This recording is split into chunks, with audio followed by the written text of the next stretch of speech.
ደርሶ መልስ እንዳለ ጌታ ከበደ።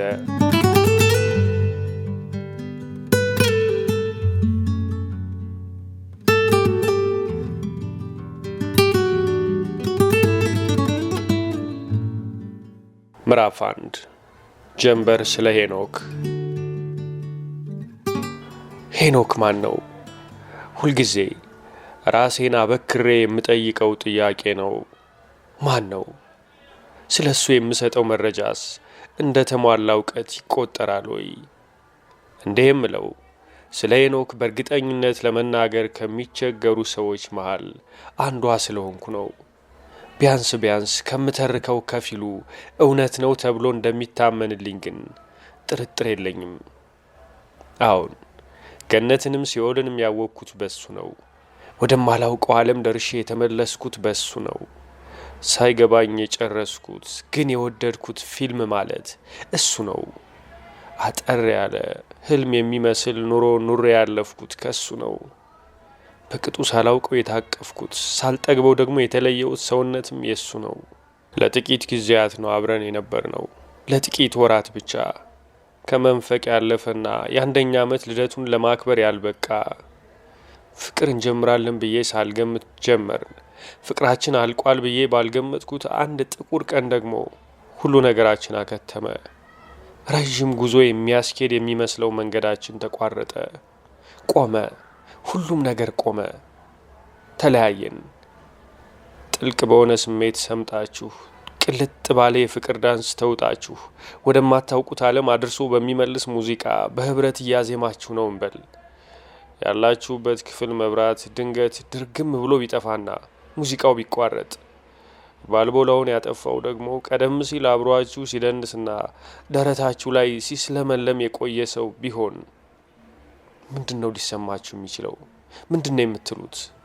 የግራ መጋባታችሁ መጠን ምን ያህል ነው? ሄኖክ ይህንን ያደረገው የፍቅር ቅኝቴን አበላሸው። ጅምር ሐሴቴን እንዳይሆን አደረገው። ሞልቶልኝ የነበረው ደስታ ብቻ ሳይሆን እሱ ባይነግረኝ ኑሮ እንዳለኝና እንደነበረኝ የማላውቀውን ጸጋዬን ጭምር ገፈፈኝ፣ ነጠቀኝ። የሆነ ነገሬን ሰረዘብኝ፣ ደለዘብኝ፣ እርቃኔን አስቀረኝ። ይሄው በሕይወቴ አብዝቼ ከምረግማቸው ሰዎች መካከል አንዱ ለመሆን በቃ። በነገራችን ላይ ከሄኖክ በፊት ጥላሁን የሚባል ፍቅረኛ ነበረኝ። ጥላሁንን ሳውቀው ብዙ ዓመት ሆኖኝ ነበር። ከሱ በፊት ወንድ አላውቅም። ለማፍቀርም ለመፈቀርም ጥላሁን የመጀመሪያዬ ነበር። ለመተቃቀፍ ዘግየት ብልም ለማፍቀሩ ግን ቶሎ ነው እጄን የሰጠሁት። ሚሚ ጥላሁን በቤት ስሜ ነበር የሚጠራኝ። ሚሚ ተይ እያለ ሲለምነኝ ልቤ ቶሎ አልተነሳሳም ነበር። ያኔ 10ኛ ክፍል ተማሪ ነበርኩ። ብዙ ፈተናዎች ነበሩብኝ። ወደ መንግስት ከፍተኛ የትምህርት ተቋም ለመግባት የሚያስችል ነጥብ ማምጣት ይጠበቅብኝ ነበር። ጠረኔን ከጠረኑ ጋር ማዋደድ ብጀምር የራሴን ነገር እንደበደልኩት ነው ይሰማኝ ነበር። አንዴ ከጀመርን ደግሞ ቶሎ መላቀቅ ከባድነቱ ይታየኝና ይሰማኝም ነበር። በእናትሽ ሴክስ እናርግ ይለኛል። ከመሳሳም ውጭ ከመተሻሸት ውጭ ሰውነታችንን አቆላልፈን አናውቅም ነበር የምለው በእንቢታዬ መጽናት ስላቃተኝ ብቻ አይደለም። መስዋዕት የከፈልኩበት ጉዳይ ከግምት የውጭ የሆነ ውጤት ይዞ ስለመጣ እንጂ። ማትሪክ ወደቅኩ። ያልጠበቅኩት ውጤት መጣብኝ። ይመጣልኛል የሚል እምነት ነበረኝ፣ ግን አልሆነም። ስትንዘላዘል ከርማ አለኝ ቤተሰብ። መንዘላዘል ብለው ነበር ውሎዬን ያንኳስሱት የነበረው። ጥላሁንም ቢሆን ከሁለት ያጣን ሆንን ያለኝ። ወይ በመተቃቀፍ ደስ አልተሰኘን፣ ወይ ደግሞ የማትሪክን ጥያቄዎች ድል አላደረግን። የሆነ ሆነና ከጥላሁን ጋር ተኛን። የተኛን ቀን ግን በሁለታችን መሃል ልዩነት ተፈጠረ፣ ክፍተት ተወለደ። የፈለገውን አጣ። የታል አለኝ። አውቄ ነበር የታለ ብሎ እንደሚጠይቀኝ ጠርጥሬ ነበር። የታለ ብዬ ልንገረው? የት ነው ልበለው? የት እንዳለ እኔ እንዴት አውቃለሁ? ደብቄ ያስቀመጥኩት ወይ አስቀድሜ የሸጥኩት ይመስል የታለ ብሎ እኔን በጥያቄ ማፋጠጥ ምን አመጣው? እኔም ደንግጫለሁ። ከጥላሁን ውጭ ከንፈሬን ከከንፈሩ ጋር ያገናኘ የለም። የተገለጠ ጭኔን ያየ የለም። ጥላሁን ድንግልናዬ ተጠብቆ እንዳለ ነበር የሚያውቀው። እኔ ነኝ የነገርኩት። እሱም ቢሆን በዚህ ዘመን እንደኔ ያለች ጨዋ፣ ሲያዩዋት ልቅ የምትመስል ሲቀርቧት ግን የእናቶችን ልማድ ያልጣሰች ሴት በማግኘቱ እንዴት ነበር ራሱን ደስተኛ አድርጎ የነበረው። ግን አልሆነም። መብራን ምስክሬ ናት። ጥላሁንን የመዋሸት ሀሳብ ለአንድ አፍታም ቢሆን አድሮብኝ አያውቅም። ከእሱ ጋር ተኝቼ ደስ ለመሰኘት ራሴን በማዘጋጅበት ጊዜ 1 2 3 ነገሮችን ከራሴ ጠብቄ ነበር። ጩኸት፣ ትንሽ ደም፣ ጣፋጭ ስቃይ። የኋለኛው እንጂ የፊተኞቹ አልነበሩም። ድንግልና ሲወሰድ የምትሰማ ህመም አለች ተብሎ ስለተነገረኝ፣ እንደ ሰመመን ባለ ስሜት ውስጥ ትከታለች ተብሎ ስለተነገረኝ ህመሜ እንዳይጸናና የሰመመን ቆይታዬ እንዳይበዛ ራሴን አስጠንቅቄው ነበር።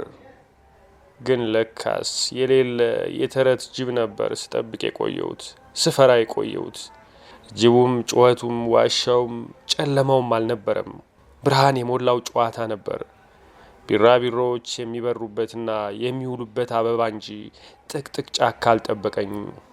ጥላሁን ፎክሮ ወደ ጭኖቼ ሲገባ የሚገደል ቀርቶ የሚማረክ ጠላት አላገኝም። ተቀየመኝ። ጥላሁን ተቀየመኝ።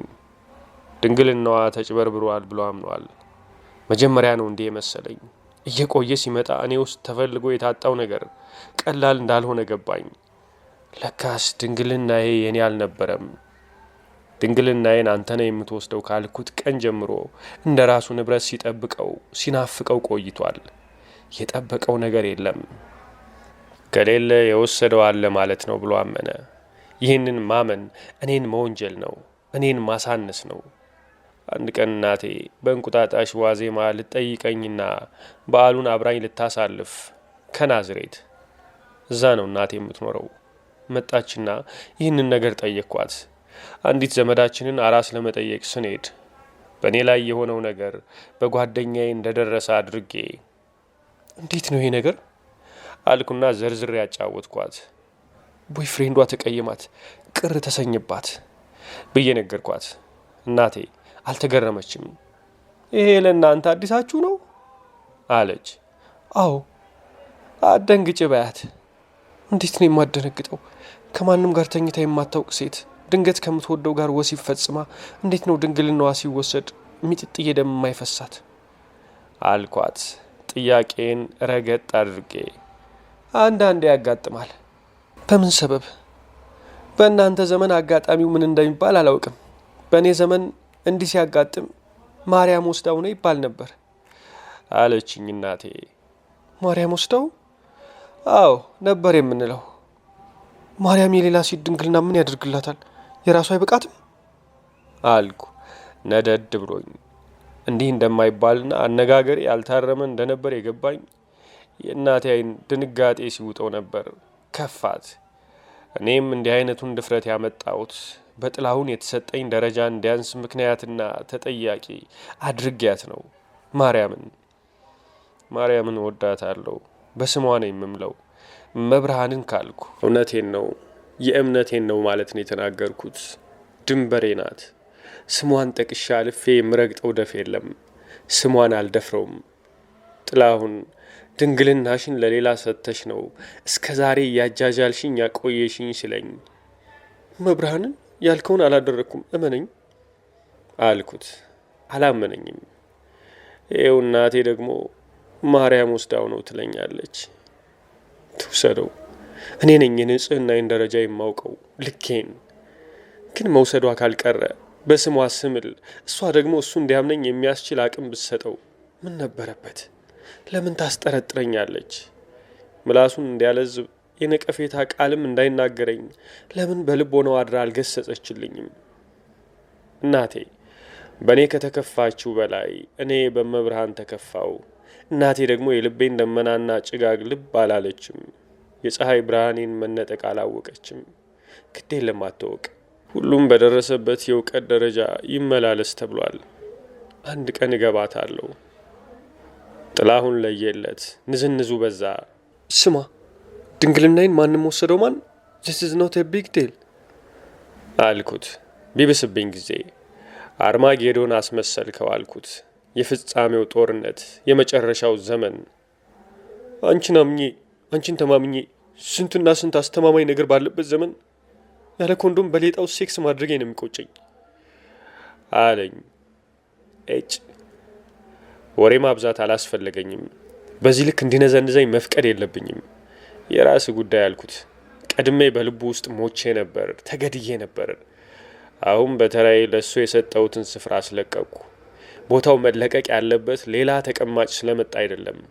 ምቾት የማይሰጠኝን ልብ በልቤ ውስጥ አኑሬ ለምን ዛሬን አጨልመዋለሁ? ነገን አከፋዋለሁ። እሱን ከልቡ ውስጥ አውጥቼው መንበሬን ሳላስደፍር ብዙ ቆየው። ራሴን ፍቅረኛ አልባውኝ ያገኘሁት።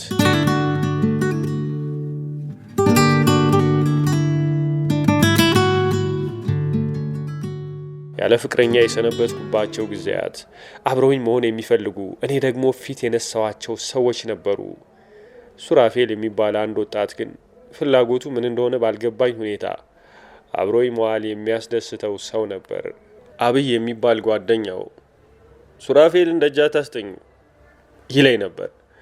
የሚለምነኝን ነገር ሳላውቅ፣ የሚጠይቀኝን ነገር በቅጡ ሳልረዳ እንዴት ደጅ ላስጠናው እችላለሁ? አብይ እንደሚለው ከሆነ ሱራፌል እኔን ወዶኛል። እንደወደደኝ የማይነግረኝ ድንጋይ ስለጎረሰ አይደለም፣ ፍርሃት ነው። እስከ መቼውንም እኔን ያጣላ ለመሆን እምቢ መባልን ፍራቻ። በወንድምነት ስቀርብህ እንዴት ለእንደዚህ አይነት ነገር ትመኘኛለህ የሚል ግሳጼን ፍራቻ። ሄኖክ ጓደኛቸው ነው። ሄኖክ የሱራፌልን ሁኔታና ሀሳብ እንዲህ ነው እንዲያ ነው ብሎ አልነገረኝም። እንዲያ ያስባል ብሎ ለብቻ የመከሩበትን አጀንዳ ይዞ አልመጣም። እንዲያ ነው ብሎ የባክሽን ተረጃው አይነት የአማላጅነት ሚና አልተጫወተም። በእኔና በሱራፌል መሃል ምንም የተለየ ነገር እንዳልተፈጠረ ሳይገባው አልቀረም። በእርግጥ ሱራፌል ሲያገኘኝ ደስ የመሰኘት ነገር አይበታለሁ። ከሰው መሃል ነጥሎ ያየኛል። ይህን አውቃለሁ። ግን እንዴት በሌላ ነገር ይፈልገኛል ብዬ ልገምት? አንድ ቀን እኔና ሄኖክ ከግቢ ስንወጣ፣ በነገራችን ላይ ሶስታችንም አዲስ አበባ ዩኒቨርሲቲ የማታ ተማሪዎች ነበርን። እኔና ሱራፌል የፎሬን ላንጉዌጅ ተማሪዎች፣ ሄኖክ ደግሞ የያሬድ ሙዚቃ ትምህርት ቤት ተማሪ። እኛ ግቢ የሚወስዳቸው ኮርሶች ስለነበሩት በደንብ እንተያይ ነበር። ታክሲ የሚይዝበት ቦታ አገኘሁት። በታክሲ ጥበቃና ግፊያ ተሰላችቶ ነበር። እኔ ስመጣ ግን መሰልቸቱን ደበቀው ወይም ስልቹነቱን አሰናበተው። ሰላምታ ተለዋውጠን ስናበቃ ዛሬ ጓደኛ ምን ነክቶት ነው ክላስ የቀረው አልኩት። አርፍጄም ቢሆን መምጣት አይቀርም ብሎኝ ነበር። በሰላም ነው? በሰላም ነው። ገርል ፍሬንዱ ከክልል መታ። አላስጨረስኩትም። አለችው አልኩት። ምን ገርል ፍሬንድ ነዋ። አልነገረሽም አለኝ እንደ መገረም ብሎ። በደንብ አይደል እንደ የምትግባቡት ነው? ግን ስለ እንደዚህ አይነት ነገር አውርተን አናውቅም። ገረመኝ። ለነገሩ ብዙ አይደለም የተገረምኩት። አብይ እኔንና ሱራፌልን ለማስተሳሰር የደከመው ድካም ታሰበኝ። ምን አይነት ሴት መስዬ ብታየው ነው ተደራቢ ተፈቃሪ እንደሆንለት ሲያስማማኝ የቆየው? እኔን ከብቸኝነት ለማላቀቅ ወይስ እሱን አሁን ካለችው ሴት ለማለያየት? ምን ለመሆን ነበር? ይህንና ይህን የመሳሰለውን ሀሳብ እያስተናገድኩ ሳለ ቀና ስል ለካስ መንገድ ጀምረናል። ወክ እየበላን ነው። ከቆንጆ ልጅ ጋር ወክ እንድትወክ ደስ ይለኛል አለኝ። ሄኖክን እንዲህ በግላጭ አግኝቼው አላውቅም። እንዲህ ሰፊ ሰዓት አውርቶኝ እኔም ሰምቼው አላውቅም። እኔን የሚያወራበት መንገድ ወደድኩት። እኔን የሚያይበትን አይን ወደድኩት። ሁለቱም ስሜቶች ከዚህ በፊት ተሰምተውኝ አያውቁም። ስለምንም ነገር እንዲያወራኝ ፈለግኩ። ጆሮዬ ብቻ ሳይሆን ልቤንም ስከፍትለት ታወቀኝ። መሽቷል። ምሽቱ በጭርታ ተሞልቷል። አልፎ አልፎ የሚጣደፉ ታክሲዎች በአጠገባችን እንደ ንስር ጥላ ፈጥነው ያልፋሉ። እኛ በዝግታ ነው የምናዘግመው። ከ6 ኪሎ ተነስተን ቅድስት ማርያምን 4 ኪሎን ረግጠን ካዛንችስን አልፈን ኡራኤልን ተሻግረን 22 እስክናልፍ ድረስ ምን ያላወራነው ነገር ነበር። እስከ ዛሬ የት ነበርን? አሁን እያየሁት ባለበት አይን እንዴት እስከ ዛሬ ላየው አልቻልኩም? ምንድን ነበር የጋረደብኝ? 4 ኪሎ አካባቢ መንገድ ዳር ቄጠማ ጎዝጉዘውና ሻማ ለኩሰው ወጪ ወራጁን ይለምኑ የነበሩ ጎዳና ተዳዳሪዎች አዩንና ነብሱ አቦ ጣል ጣል አድርጉብን አሉ። ሄኖክ ኪሱ እንዳበሰ የሚቅጨለጨል ነገር ሰማው። እጁን ዘረጋላቸው። መረቁን ልበል እንጂ አቦ አይለያችሁ፣ ሰርጋችሁ ሸራተን ያርገው አልኩ ደንገጥ ብዬ። ያሉትን ደገመልኝ። ምርቃታቸውን ሳይወድላቸው አልቀረም። አየሁት። ልብ አላልኩም እንጂ ለካስ መንገድ ጀምረናል፣ ወደ ሆነ ቦታ የሚያደርስ። መድረሻችንን ለመተንበይ የሞከሩት ጎዳና ተዳዳሪዎች ናቸው። በትንቢታቸው አልተደናገጠም። ምኞቱን ያወቁበትና ህልሙን ያለሙበት ይመስል ፍንካች ፈገግታ አሳያቸው። ሸራፋ ሳቅ አሰማቸው። ፈገግታውንም ሳቁንም ወደድኩለት። መተቃቀፋችን እንኳን አልታወቀኝም። እየሆነ ያለውን ነገር ከሆነ በኋላ ሆነ የምረዳው። ግራ እጁ ወገቤ ላይ አርፏል። በግራ ጎኑ ነኝ። የኔም ቀኝ እጅ ወገቡን እቅፍ አድርጎታል። ጭንቅላቴ ወደ ትከሻው ዘንበል ብሏል። ሙቀት እየተሰማው እንደሆነ ታውቆኛል።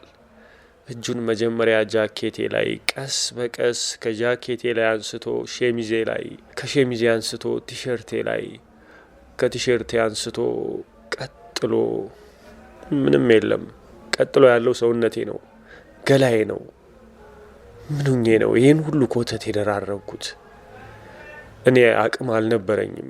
እጁን ካለበት ቦታ አንስቼ ወደ ነበረበት የማስጠጋት አቅም አልነበረኝም። ይልቁንስ ድንገት በማወራለት የተመሰጠ መስሎ ወይም ለጠየቀኝ ጥያቄ በሰጠውት መልስ የተደነቀ መስሎ ግንባሬን ሳም ያደርገዋል።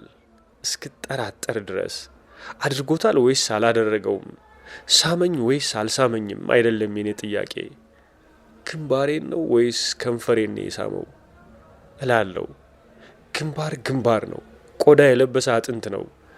ግንባሬ ከየት ያመጣው ልማድ ነው? ከንፈር ይመስል በተሳመ ቁጥር ወደ ተቀረው የሰውነት አካል ንዝረት የሚረጨው።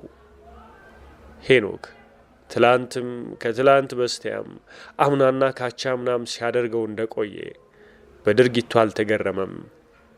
በዝግታ ነው የምንጓዘው። በዝግታ ነው ጣቱን ወደ ታችና ወደ ላይ እያደረገ የሚያጫውተኝ። በጣቱ ወገቤ ላይ፣ ሆዴ ላይ፣ ጡቶች አካባቢ እየሞነጫጨረልኛለሁ። ለምን ሰውነቴ ላይ ይጽፍልኛል? ወገቤ ላይ የሚጽፍልኝን ነገር አይኖቹ ውስጥ ማንበቤን ለምን አይረዳልኝም? የተሰማኝን ነገር በቁጥጥር ስር ለመዋል እየሞከርኩ እያደረገ ያለውን ተአምርም እንዳያቋርጥ እየጸለይኩ መንገዳችንን ቀጠልን። አሁንም ጎዳና ተዳዳሪዎችን ባገኘናቸውና ሰርጋችሁን ሸራተን ያድርገው ብለው በመረቁን። አስመሽውሽ አይደል አለኝ። ችግር የለም። ብቻሽን ነው የምትኖሪው? አይ ታላቅ ወንድም ያለ። ትንሽ ደንገጥ አለ። ምን ሆናል አልኩት። ወንድምሽ ሊቆጣሽ ነው ካልክስ ደስ ይለዋል። እጮኛው ዛሬ ቤት ነው የዋለችው። ከተገናኙ አይላቀቁም። ዛሬ እኛ ቤት ነው የምታድረው። ስለዚህ በፈቃደኝነት ነጻ አድርጊያቸዋለሁ። ቀኑም ሌሊቱም አይበቃቸውም። ከተገናኙ አይላቀቁም፣ አይጠጋገቡም። ይህን ጊዜ ያልጠየቀኝን ሁሉ መዘባረቅ ጀመርኩ። በእርግጥም ደስተኛ ነኝ። ወንድሜ እጮኛውን ሲያገኝ የሚሆነውን መሆን አውቀዋለሁ። ራሱን ያድሳል፣ በአዲስ ጸበል ይጠመቃል። ተአምር እንደተሰራበት ወይም መተት እንደዞረበት በራሱ አዲስ ሰው መሆን ይገረማል። አበው ሰርጋቸውን ሸራተን ያድርገው። ተከራይታችሁ ነው የምትኖሩት? አዎ። 22 ምኑ ጋር ነው ቤታችሁ? ለሞቴል አካባቢ ወደ ውስጥ ገባ ብሎ። አሁን ግን ልንለቅ ነው። አከራያችን አልወደዱንም። ምን ነው አሉ።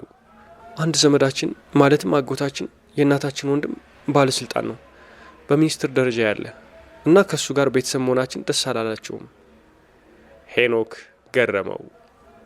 የሚኒስትር ዘመድ መሆን ወንጀል ነው እንዴ? እንቻላችሁ። ምክንያቱን አልነገሯችሁ? እረ ተዋቸው፣ አይቀባጥሩት ነገር የላቸውም። ከዚህ መንግስት ጠበኛ ነኝ የደርግ ዘመን ኮሎኔል ነኝ፣ ይሄ መንግስት በተከራይ ሰበብ ሰላይ እንዳሰማራብኝ አላውቅም ነበር ብለውናል። አንቺ አለኝ የምር ባልሆነ ድንጋጤ። ሰላይ ነሽ እንዴ? ተው እባክህ፣ ባያውቁን ነው አጎቴንም ባያውቁት ነው። አልፎ አልፎ ነው የምንገናኘው። እኛም እንደ አብዛኛው የኢትዮጵያ ሕዝብ በዜና ክቡር ሚኒስትሩ ወደዚህ ወጥተው ወደዚያ ወርደው እንዲህ ብለው እንዲያስብለው እየተባለ በቴሌቪዥን ብቻ እንደምናየው ማን በነገራቸው። ታጋይ አጎታለሻ ተጋዳ ላይ ቅንድቤን በአዎንታ ከፍ አድርጌ መለስኩለት። ታዲያ ቤት ቀይሯ፣ የሚከራይ ቤት እንደሆነ ሞልቷል። ለምን እኛ ሰፈር አትመጡም? የት ነው ሰፈረ አልኩት። ነገረኝ። ልቤ በመገረም ተመታ። ምን ነው የእንትን ሰፈር ልጅ አልመስልም አለ ሳቅ ብሎ የሰፈሩን ስም እየጠራ።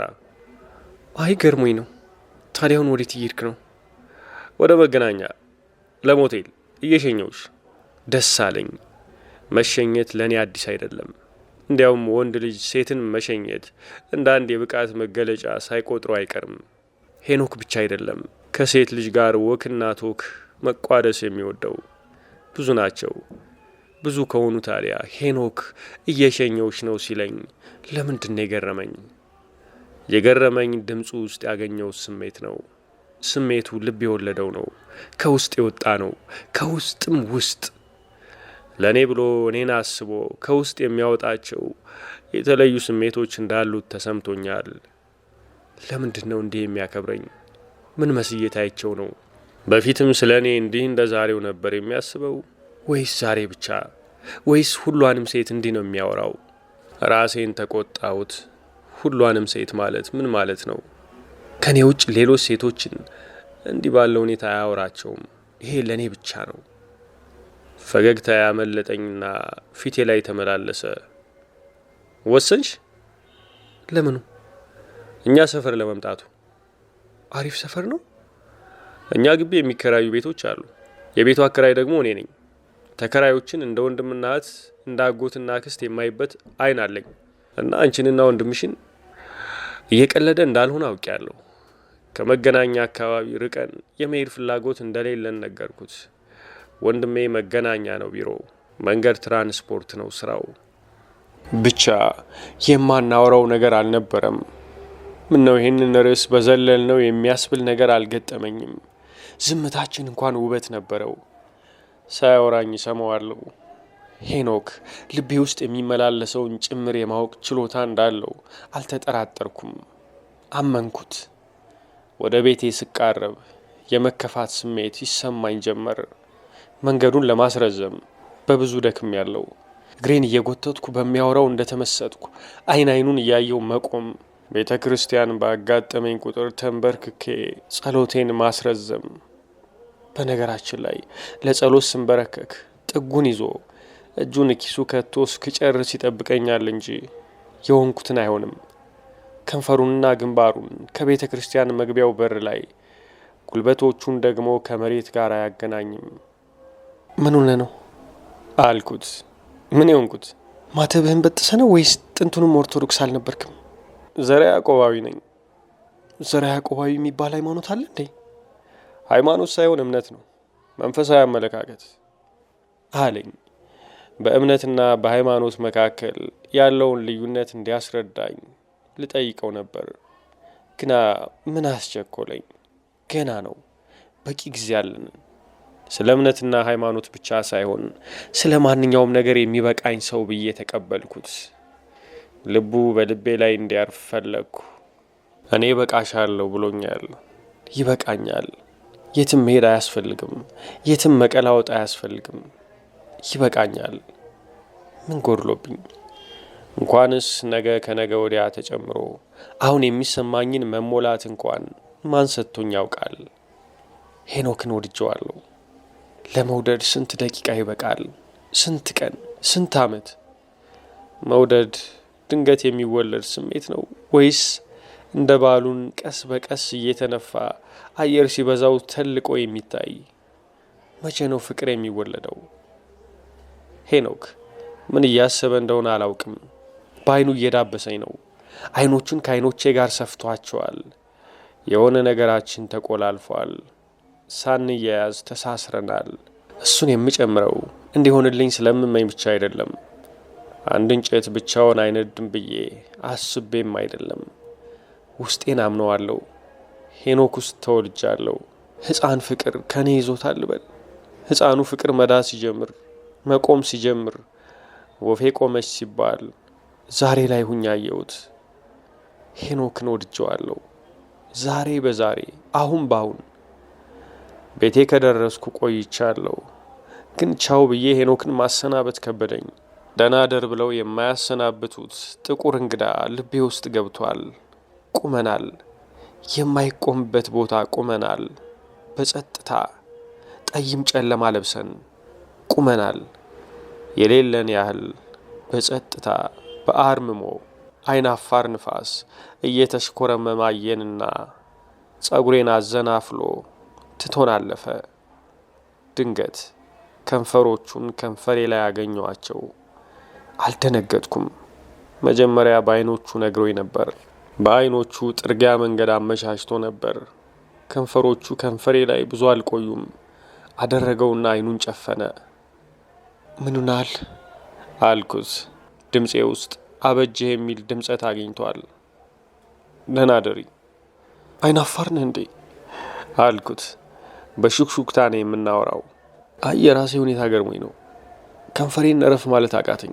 አቀርቅሯል። ቀና በል እንጂ ጨለማው ምንም ያህል ቢጨልም አይኔ ጨለማውን አሸንፎ አይንህን የማየት አቅም አለው አልኩት። አሁን ይሄ ምን የሚሉት አባባል ነው?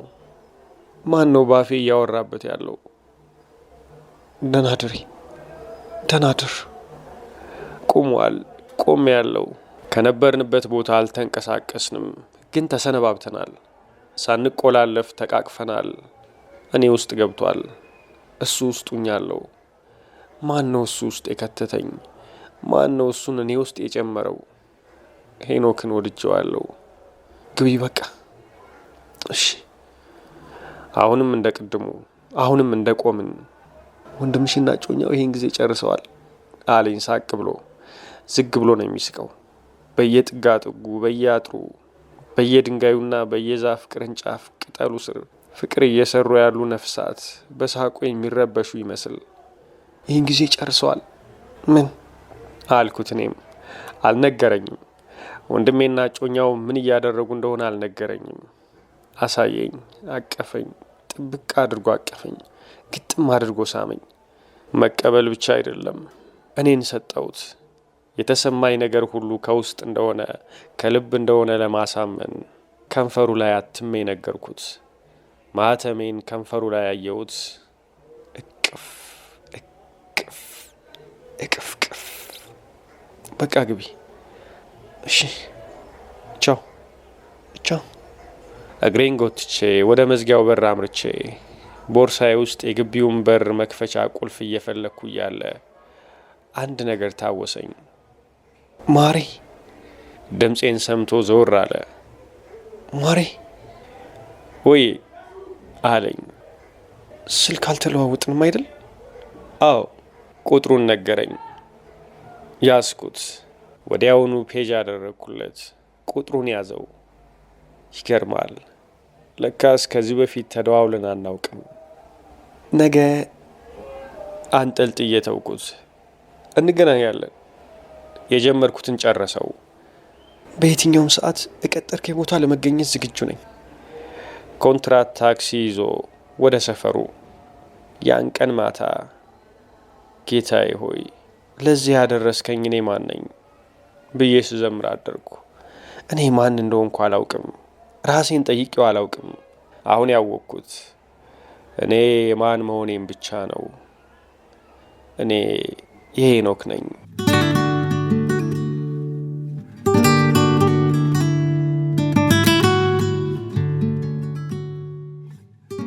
ከወንድሜ ጋር አብረን መኖር ከጀመርን ብዙ ጊዜ ሆኖናል። 7-8 ዓመት አካባቢ። ስልጡን ነው።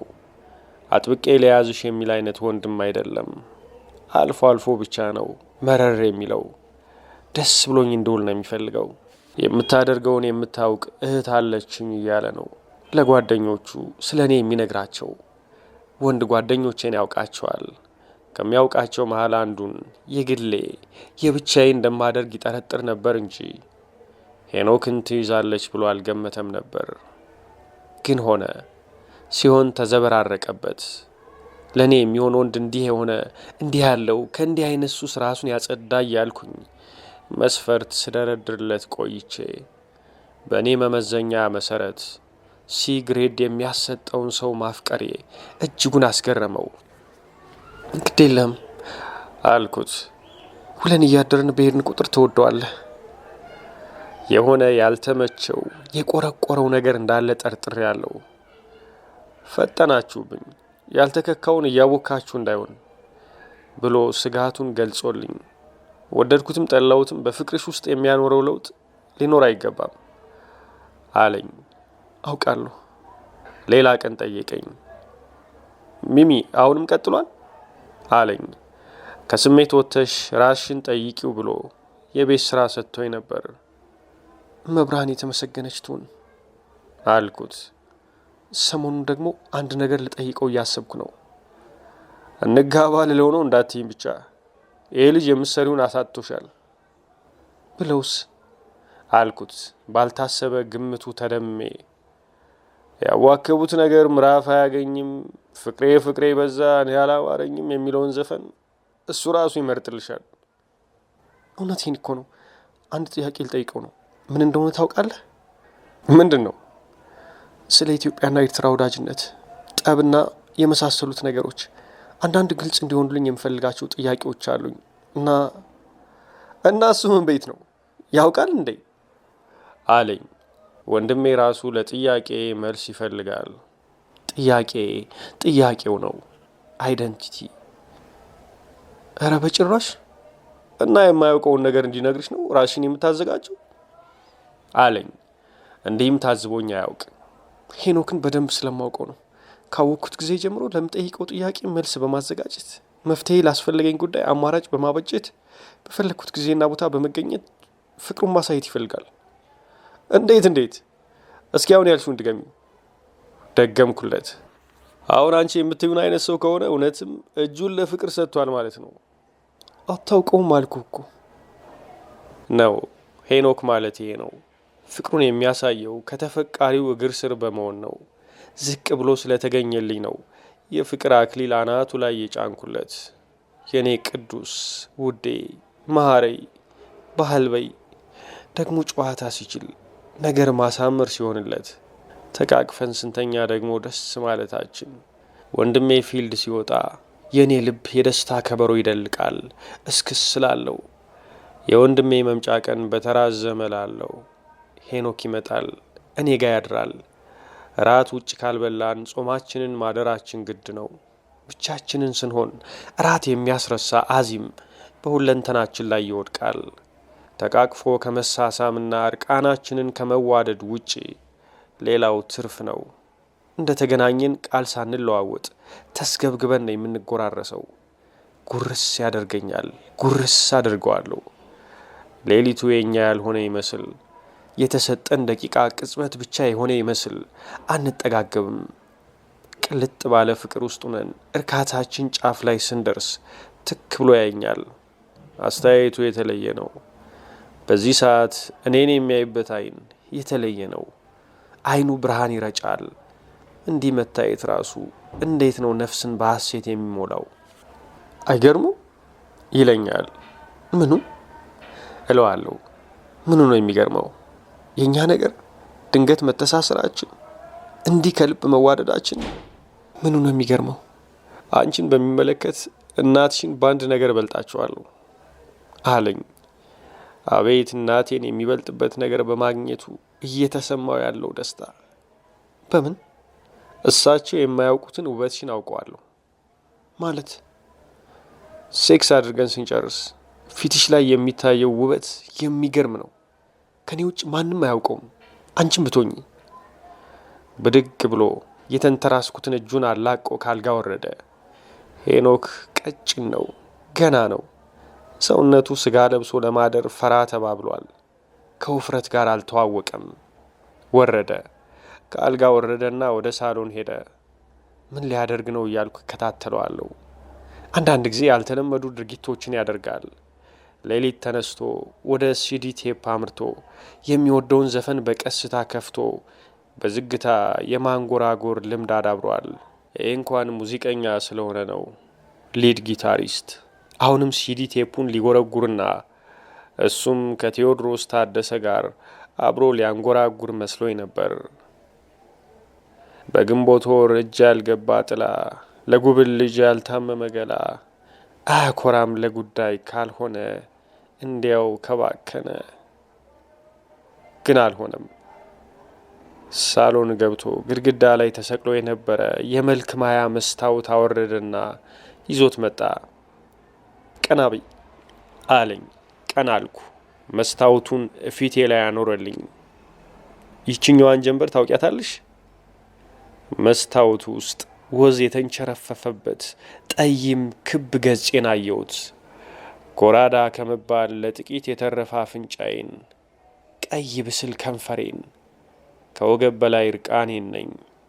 እውነቱን ነው። ይህንም ፊቴን አላውቀውም። እንዴት ነው የማምረው? አንተ እኮ ነው የሰራኝ አልኩት፣ የሚሞቅ ሳቅ እየጋበዝኩት። መስታወቱን ጠረጴዛ ላይ አኑሮ ተመልሶ ወደ እኔ መጣ። ሲያደንቀው በቆየው ፊቴ ላይ በራሴ ወዜን ቀለም አድርጎ ከንፈሩን ብሩሽ አድርጎ የማላየውን ስዕል ሳለበት፣ ውበት አዘመረበት።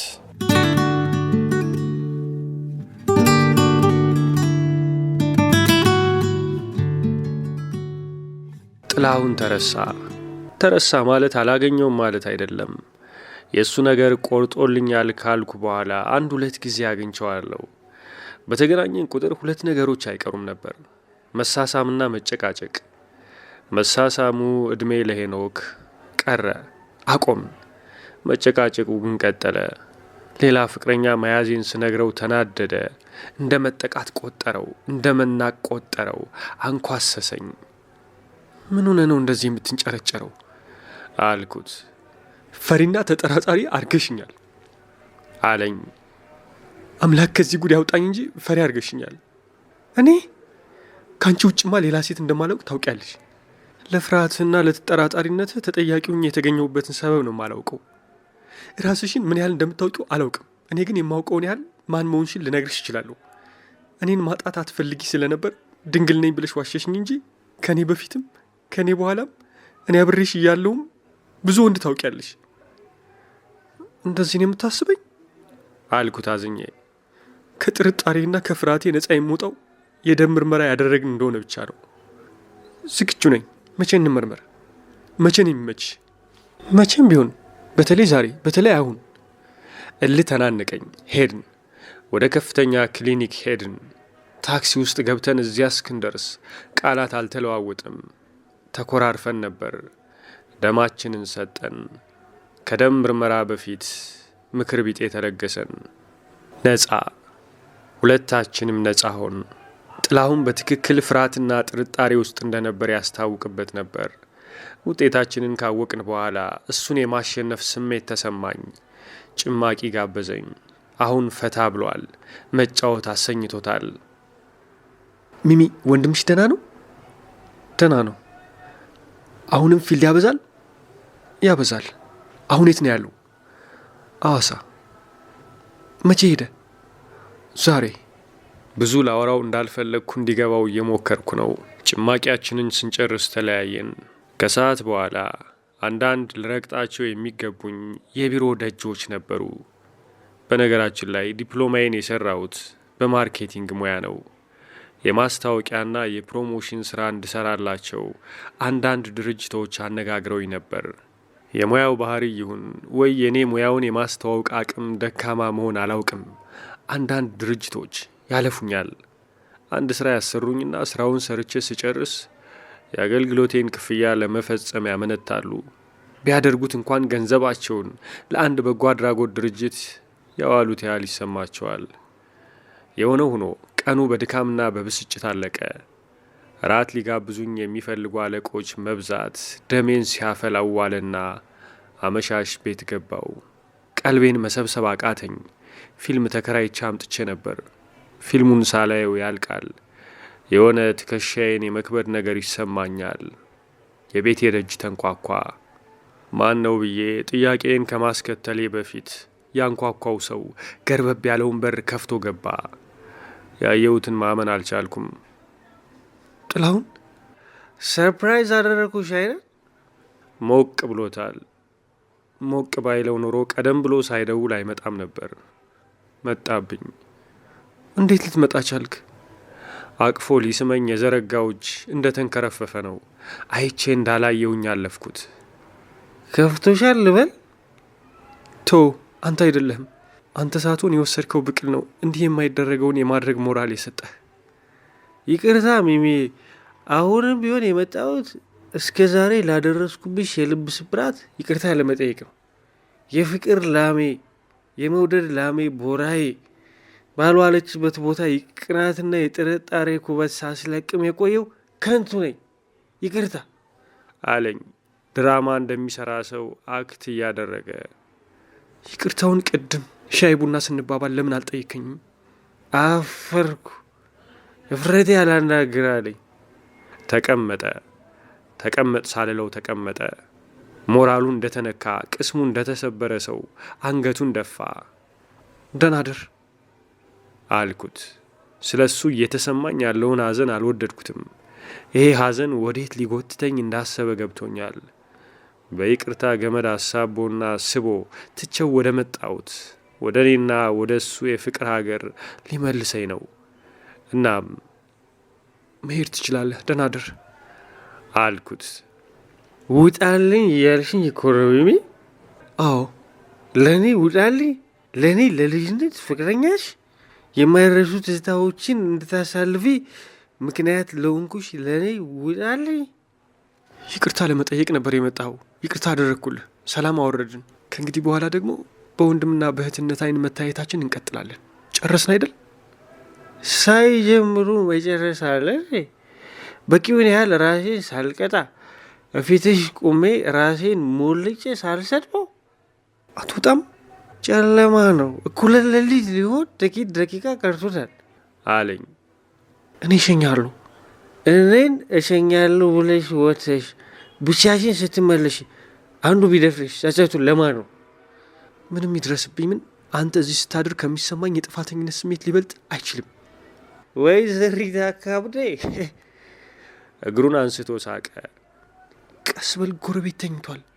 ጥልዬ በጣም የምትወደኝና የወደፊት ቅርበታችን እንዳይበላሽ የምትፈልግ ከሆነ አሁን ውጣልኝ። ተለሳልሽ የለመንኩት። ምን አይነት መከራ ውስጥ ነው የገባሁት እያልኩ ይህን ማንጠባጠብ የጀመረውን ዝናብ ምን ላድርገው? ጥላዬን እሰጥሃለሁ። ክፉ የከንፈሮቹን ጠርዝ ወደ ላይ አቃንቶ መልሶ አጠፋቸው። ናቀኝ። እርምጃዬን ጠላው። የሆነ ነገር አጉተመተመ። ከራስ ጋር እንደሚያወጉት ወግ ዘለግ ያለ ነገር ተናገረ። አልተሰማኝም። ዝናቡ ደግሞ ይለው ጀምሯል። ጥላሁን አጎንብሶ እንደ መንሰቅሰቅ ያለ ድምፅ ሲያሰማ ምኑን አህል አላልኩትም። ድንገት ቀና ሲል ፊቱ በእንባ ተሞልቷል። እኔ 3-4 ሜትር ያህል ከፊቱ ርቄ ቁም ያለው።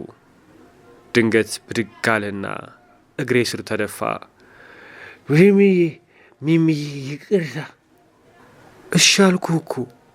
ከልብሽ ይሁን። ይቅርታዬን ከልብ ተቀበኝ። ተቀብያለሁ። ድንገት ይቅርታው ተቀባይነት ስላገኘ በደስታ እንደሰከረ ሰው ብድግ አለና አንገቴን እቅፍ፣ ሰውነቴን ድግፍ አድርጎ ሊስመኝ ሲሞክር ገፈተርኩት። አብዳል፣ አርፈተኛ እንደሆነ ተኛ፣ አለበለዚያ ዛትኩበት። አርፎ ያልተኛ እንደሆነ ምን አይነት እርምጃ እንደምወስድ ገና አላሰብኩበትም። ስንጥር እንደሰደዱበት ባሉን ስሜቱን እንዲሟሽሽ ያደረግኩ መሰለኝ። ወደ መኝታ ቤት የገባውና ብርድ ልብስ ይዤ መጣው። አንሶላውን አስተካክዬ ያነጠፍኩት። ብድግ ብሎ ሌዘር ጃኬቱን አወለቀውና በግዴለሽነት ወረወረው። ቀበቶውን መፈታታት ሲጀምር የትራሱን ጨርቅ ለመቀየር አጎንብሼ ነበር። ድንገት ወገቤን በእጆቹ ንቅ አርጎ ሲይዘኝ ዘወር አልኩና ባለኝ ኃይል ልገፈትረው ሞከርኩ። አልቻልኩትም። በከባድ ፍጥነት ፊቴን ወደ ፊቱ አዙሮ ግጥም አድርጎ ሳመኝ። በመብርሃን ተወኝ ጥላሁንዬ፣ ስሞትል። ተማጽኖዬን የሚያዳምጥ ጆሮ አልነበረውም። ታገልኩት። እጅ ላለመስጠት ያለ የሌላ ኃይሌን ተጠቀምኩ። በትግሉ ብዛት አቅሜ እየተልፈሰፈሰ መጣ። መቆም አቃተኝ። ጥላውን ከእጆቹ ይልቅ በከንፈሮቹ ከንፈሬንና የአንገቴን ስር እየሳመ አቅመ ቢስ አደረገኝ። እናቱን ሟሟውለት። ከጥቂት ደቂቃ በኋላ ራሴን ቀልጬ አገኘሁት።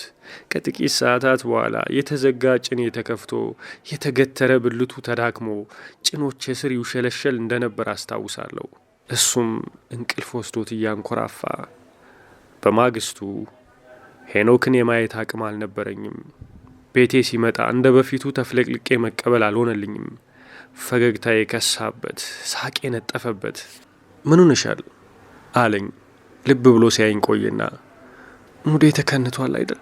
ቅንድቡን ከፍ በማድረግ አዎ ብሎ መለሰልኝ። ያ ነገር መጥቶ ነው? እሱ ገና ነው። የወር አበባዬን ነው ያ ነገር የሚለው። ያ ነገር ሲመጣ ሙዴ ይከነታል። መሳቅ መጫወት አያሰኘኝም። ሙዚቃ፣ ፊልምና ቲያትር አያጽናኑኝም። መተኛት ነው የሚፈልገው። እንቅልፍ ይዞኝ እንደማይሄድ አውቃለሁ፣ ግን እተኛለሁ። አንዳንዴ የሰው ዓይን ይደብረኛል።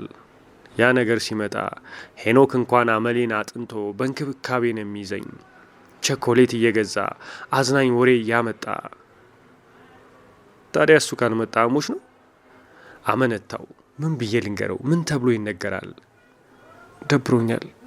በራሴ ላይ ደስ የማይል ስህተት ሰርቻለሁ። ልትረሺው አትችይም? አቃተኝ። ወደ ኋላ ተመልሰሽ የምታርሚው አይነት ስህተት ነው? ነውም አይደለምም ሳልለው ቀኝ እጁን ይዤ ትከሻዬ ላይ ያሳረፍኩት። እየተሰማኝ ካለው ስሜት ወጥቼ ራሴን ከሌላ ነገር ማስማማት ፈልጌያለሁ። ውስጤ ግን እምቢ አለኝ። የተቀመጥንበት ቦታ ደግሞ አልወደድኩትም። ትላንት ከጥላውን ጋር እንትን ያልንበት ፍራሽ ላይ ነው የተቀመጥነው። ወደ ውስጥ እንግባ። ላልጠየቅኩት ጥያቄ በተግባር የታጀበ መልስ ሰጠኝ። እግሮቹን ከፈት አድርጎ ወደ ጭኖቹ አስገባኝ። ግድግዳውን ተደግፎ ነው የተቀመጠው። እንደ ዘበት እንቅልፍ ወሰደው። እሱ ከተኛ በኋላ እንኳን ራሴን አረጋግቼ መተኛት አቃተኝ። በማቆጥቆጥ ላይ ያለ ጺሙን እየደባበስኩ የተከደነ አይኑን ሳይ የሆነ የሚረብሽ መንፈስ በሁለንተናዬ ላይ ያረባል። ምን ከእንቅልፉ እንዳነቀው አላውቅም። ድንገት አይኑን ሲገልጥ አለመተኛቴን አየ። ያየውን ማመን አቃተው። አይኖቼን መረመረ። አሁን ራሴን መቆጣጠር አልቻልኩም። ይህንን ሰው ነው የበደልኩት። የንጹሕ አፍቃሪን ገላ ነው በሌላ ክንድ ያስታቀፍኩት። እምባዬ ጠብ ጠብ ጠብ ፊቱ ላይ፣ አይኖቹ ላይ፣ ከንፈሮቹ ላይ። ሆዴ ቀና አለ ከትራሱ። የረጠበ አይኔን ሳመልኝ። እምባዬን የጠጣልኝ መሰለኝ። ምሬቴን፣ ጦሴን፣ ጥንቡሳሴን ሁሉ ጠራርጎ የወሰደ። ምን ሆነሻል? ንገሪኝ እስኪ። ስታወሪው ይቀልሻል፣ ንገሪኝ። በድያለሁኝ ጌታ አልኩት። ጸጸት ውስጤ ድረስ ገብቶ ይቅርታ አድርጌልሻለሁ። ደንግጬ ጠየቅኩት። ለምኑ? ለበደልሽኝ በደል። ምንድን የበደልኩ? ምን አውቆ ምን ሰምቶ ነው ይቅርታ አድርጌልሻለሁ የሚለኝ? እኔ እንጃ። ይቅርታ አድርጌልሻለሁ እኮ ነው ያልከኝ እኔ ጌታ? አዎ። ለምን? አየኋ፣ ከልብ መጸጸትሽን አየሁ። እንዲህ ከራሱ የሚያጣላ እዚህ እያለሽ እንደሌልሽ የሚያደርግ ጸጸት። በቃ የሆነ ነገር አድርገሻል። ያ ያደረግሽው ነገር ልክ እንዳልሆነ ተሰምቶሻል። አለቀስኩ። አለቀሰ። እኔ ልቤ ውስጥ ያለው ህመም ነው የሚያስለቅሰኝ። እሱ ምን ሆኖ ነው? እሱ ምን ሆኖ ነው እንዲህ የእምባውን አሸንዳ የሚከፍተው? እወድሻለሁ አለኝ። በመብርሃን ዝም በል የኔ ጌታ። ሳግ እየተናነቀኝ መለስኩለት። ለምን እንዲህ ይለኛል? እወድሻለሁ እኮ ነው ያልኩት አለኝ ግራ ተጋብቶ። አውቃለሁ መውደድህን በነገርከኝ ቁጥር ቁስሉን እንደነኩበት ታማሚ ያስጮኸኛል። በድያለሁ። ይቅርታ አድርጌልሻለሁ እኮ አልኩሽ። ጥፋቴን ሳታውቀው በደሌን ሳልናዘዝ እቀፈኝ እኔ ጌታ። እንደሱ እቅፍ አድርገኛው እቅፍ። ጠዋት ከእንቅልፌ ሳልነቃ ነው ለባብሶ ከቤቴ የወጣው። ከእንቅልፌ ሳልነቃ ለማለት እንኳን እቸገራለሁ። መነሻ ሰዓቱን ስለማውቅ ነው ተኝቼ እንዳደርኩ ለማስመሰል አይኔን ጨፍኜ የተገኘውለት። ግንባሬን ስሞኝ ወጣ። እርጥብ ከንፈሮቹን በግንባሬ በኩል አገኘዋቸው። ደስ ብሎት እንዲውልና ማታ ያደረገልኝን ቸርነት ለውጥ ይዞ እንደመጣ እንዲገባው ብዬ ነው በሰላም እንደተኛ ሰው አክት ያደረግኩት። የተገለጠ ገላይን ብርድ ልብስ አልብሶ የተንተራስኩበትን ትራስ አስተካክሎልኝ ሲወጣ ወጥቶ ደግሞ የሳሎኑን በር ገርበብ ሲያደርገው ይታወቀኛል። እግሩ እየራቀኝ በሄደ ቁጥር ጥፋተኛነቴ ጎልቶ እየታየኝ መጣ። ለምን አልነገርኩትም? ከእንቅልፌ እንደተነሳው ያደረግኩት የመጀመሪያው ነገር እሱ ጋር መደወል ነበር። በአንድ ጥሪ አንስቶ ሄሎ ብሎ አናገረኝ። ለምን ተነሳሽ? እረፍት ያስፈልግሽ ነበር እኮ። ምን ልበለው? አንዳንድ ጊዜ መልሳቸውን የማላውቃቸው ጥያቄዎች ይጠይቀኛል። ማታ ከስራ እንደወጣ ቤትና እፈልጋለሁ። ለምን ቤት? እራት እየበላን ኤልሳ ሬስቶራንት አካባቢ ብንገናኝ አይሻልም? ቤት መሆን ነው የምፈልገው። ሰሞኑን ከቤት መውጣት አልፈልግም። ሁሉም ነገር አስጠልቶኛል። የፈጸምኩትን ስህተት ካልተናዘዝኩ የሚወጣልኝ አይመስለኝም። የማደርገው ነገር አሳጥቶኛል። ንስሐ የማያጠራው በደል ፈጽም ያለው በራሴ ላይ ጨክኛለሁ። አመሻሽ ላይ መጣ። ይቺ 2-3 ቀን ባደርኩበት ልብስ በመዋሌ በዋልኩበት ልብስ በማደሬ ደስ አለመሰኘቱን አውቄያለሁ። ትናንት ሲያገኘኝ ጠዋት ሲሰናበተኝ ለብሼው የነበረ ፒጃማ አሁንም እንደለበስኩት ነው። መጣልኝ አልኩት። ጥቂት ደቂቃ ቢቆይ እፈነዳ ነበር። ውስጤ እሳተ ገሞራ አለ። አዎ፣ ፍራሹ ላይ ሄዶ ዘፍ አለ። የሆንኩትን ልነግር ነው። የልቤ ምት ፍጥነቱን ጨመረ። ልቤ ደረቴን ሰንጥቆ የሚወጣ መሰለ። ምን ብዬ ነው የምጀምርለት? ሳልቀንስ ሳልጨምር እንዴት አድርጌ ነው ወራዳነቴን የምተርክለት? እስኪ ካልሁን ሁኚ። ከጎኑ ጋደም አልኩ። በደረቱ ተኝቷል። በደረቴ ተኛው። ፊቴን ወደ ግድግዳው አዞርኩ። ለምን ጠየቀኝ። ፊቴን ሳዞርበት አይቶኝ አያውቅም። ዓይንህን ለማየት የሚያበቃ ሞራል የለኝም። እንዴት? አሁን እሱ ራሱ ሊሰማው የጓጓው ነገር እንዳለ ገባኝ። በድያለሁ እኮ። ሊሰማኝ ዝግጁ ሆኗል። የቴሌቪዥኑን ድምፅ ቀነሰው። ከመምጣቱ በፊት የኤርትራውያንን የቲቪ ፕሮግራም እያየው ነበር። ድምፁን ሲቀንሰው ተቆጣሁት። ምን ነው አለኝ። አውቄ ነው። የምትይኝም በሙሉ ልቤ እንድሰማሽ እኮ ነው። እኔ ደግሞ ራሴ የምለውን መስማት አልፈልግም። እሺ ማሪ፣ እወዳለሁ። እሺ አውቃለሁ አለኝ። አቤት ድምፁ! እርግት ያለ እርክት የሚያደርግ ዝምታ። ትላንት ምን ሰምተህ ምን አውቀ ነው ይቅርታ አድርጌልሻለሁ ያልከኝ? ቀኑን ሙሉ ሲያሳስበኝ የቆየ ነገር ነው። እድሜን ሙሉ ሳስታውሰው የምኖር ገምቼ ነው። እንደዚህ ሊያስከፋሽ የሚችለው ምን እንደሆነ ገምቼ አለኝ። ብዙውን ጊዜ ሳያወራኝ ሰማዋለሁ፣ ሳላወራው ይሰማኛል። መፈቀር መፈቃቀር ማለት እንደዚህ ነው አይደል? ምን ገመትክ ምን ገመትክ አልኩት። ሆን ብሎ ነው ጥያቄን ያስደገመኝ። ጥላውንን አግኝተሽዋል አይደል? አዎ አልኩት። ይሄው ልቤን ሲያነብብኝ። እና ተሳስማችኋል አለኝ፣ ቃሉ እየቀፈፈው። ይህን ሲናገር ያልቀፈፈው ምን ሊቀፈው ነው? ዝም አልኩት።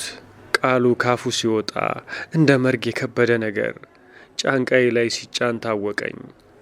አዲስ አበባ የተደረመሰችብኝ መሰለኝ። የመፍረስና የመድቀቅ ስሜት ተሰማኝ። ልክ ነኝ አይደል? አዎ። ዝም። ቀጥዬ ምን ልበለው? ይቅርታ አድርገልኛል አይደል አልኩት፣ ድምፄን አለስልሼ። አዎን አለኝ፣ ድምፁን እየጎተተው። እና ደግሞ እና ይህንን አረፍተ ነገር መጨረስ ነው ከባድ።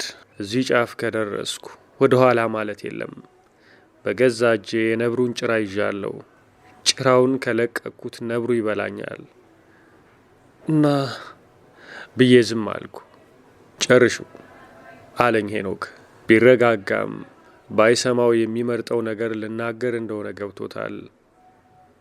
አንድ ጊዜ ብቻ ሴክስ አደረግን። ድው ብው ግው። ፊቱን አላየሁትም፣ አይኑን አላየሁትም። በሁለታችን መካከል የነበረ ብርሃን ግን ጠፍቷል፣ ጨልሟል። ምን መስሎ ይሆን? የኔ ጌታ ምን ሆኖብኝ ይሆን? የት አለኝ። ልዋሸው አልችልም። አልቤርጎ ወይም ፔንሲዮን ተከራይተን ልለው አልችልም። እንደ ቀንድ አውጣ እየተጎተትኩ ቤቱ ሂጄ ልለው አልችልም። እዚህ። መቼ? ከትላንት በስቲያ። ዝም። እንዲህ ባለው ጊዜ ዝም የምትባል የአንዲት ሰከንድ ዝምታ እንዴት ነው የአንድ ሰዓት ያህል የምትረዝመው? ምጥ እንዲህ ያስጨንቅ ይሆን? ምን ብዬ ልቀጥል? ከጸጸት ጸድቼ ይቅርታ እንድቀበል የእሱንም መንፈስ እንዳላውክ እንዴት እንደሆነ ታውቃለህ አልኩና መልስ ሳልጠብቅ አሳጥሬ ተረኩለት። እንዴት አይነቱ አባለጌ ነኝ! በፍቅር ዓለም ውስጥ እኔ ከዘቀጥኩት በላይ መዝቀጥ ይቻላል? ነገርኩት። ሳወራው የበለጠ አመመኝ።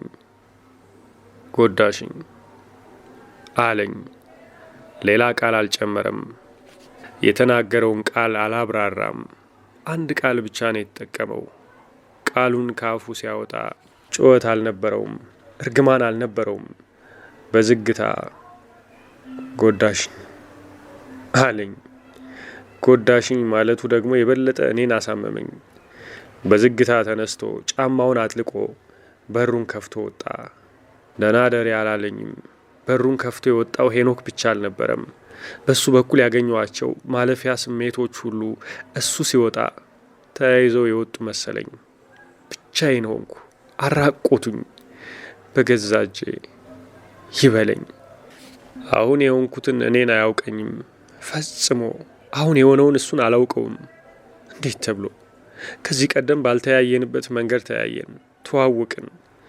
ይሄ ውቅያ ምን አይነት ዓለም እንደሚያሳየን በምን እርግጠኛ መሆን ይቻላል? በምን? የመሆነውን አሳጥቶኝ ነበር። እናቴ ጋር ደውዬ በጨዋታ መሃል ትዝ እንዳለኝ አስመስዬ በእኔ የደረሰው ስነ ልቦናዊ ጉዳት በጓደኛዬ የደረሰ አስመስዬ ብነግራት እጭ እንከፍ በያት ስድ ባለጌ ደግሞ የሚያጸድቅ ስራ እንደሰራች አፍ አውጥታ ማውራቷ። እሷ እኮ አላስጨረሰችኝም። አንቺ ራስሽ ከእንዲህ አይነቷ ጋር በመቅጠምሽ ልታፍሪ ይገባሻል አለች። እንዲህም ተብዬ እውነቱን በመናገሬ ጸጸት አልያዘኝም። ሄኖክን እንዴት መዋሸት ይቻላል? የሆንኩትን ነገር ለሄኖክ አለመናገር እንዴት ይቻለኛል? ሐሳብ የሆነብኝ የሄኖክ እንደወጣ መቅረት ነበር። ሄኖክ ጎደለብኝ። ስልኩን ዘግቶ ከዓይኔ ተሰወረ፣ ጠፋ። ሰኞ፣ ማክሰኞ፣ ረቡዕ፣ ሐሙስ፣ አርብ፣ ቅዳሜ። በሰባተኛ ቀኑ መጣ። እሁድ አመሻሽ ላይ ሳይነግረኝ ሳይደውል ድንገት ወደ ቤት የመጣ። እንደዚህ ደንግጬ አላውቅም። መልአክ የታየኝ ያህል ከስቼ ከሰውነት ተራ ወጥቼ ነው ያገኘኝ። እንደምን አልከሳ። ይቅርታ አድርጌልሻለሁ አለኝ።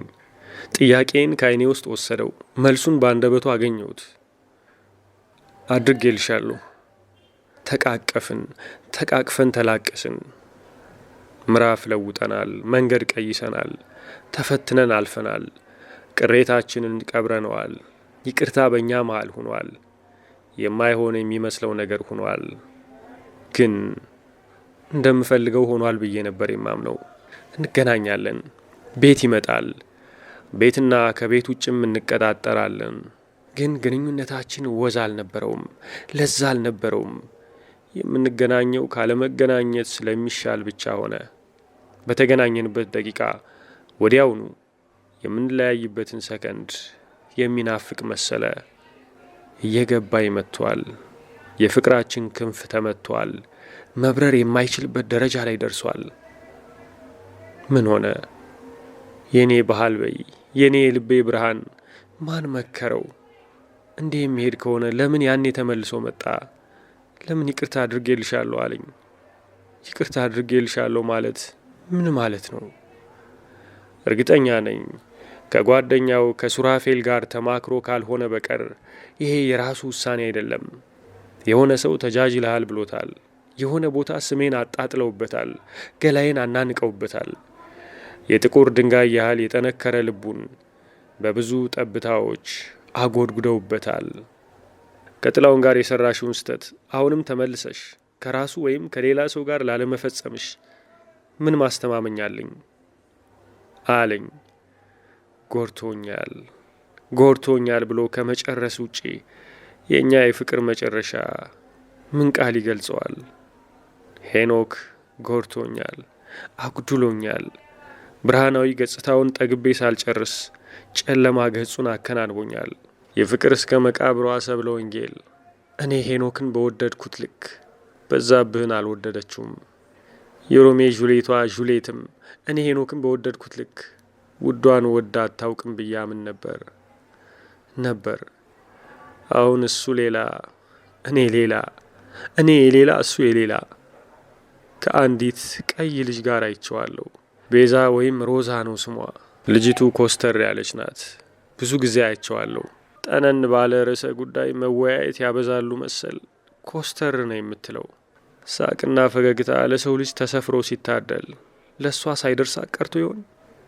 ታዲያ ከእኔ ጋር ሲሆን እንደ ኮሜዲያን የሚቃጣው ወጣት ከእሷ ጋር ሲሆን እንደ አገር አስተዳዳሪ ወይም ግብር እንዲከፍል እንደ ተገደደ ነጋዴ ፊቱን የሚያኮመጭጭበት ምክንያት ምንድን ነው? እሷን ለመምሰል ካልሆነ በቀር በቃ ይሄው ነው።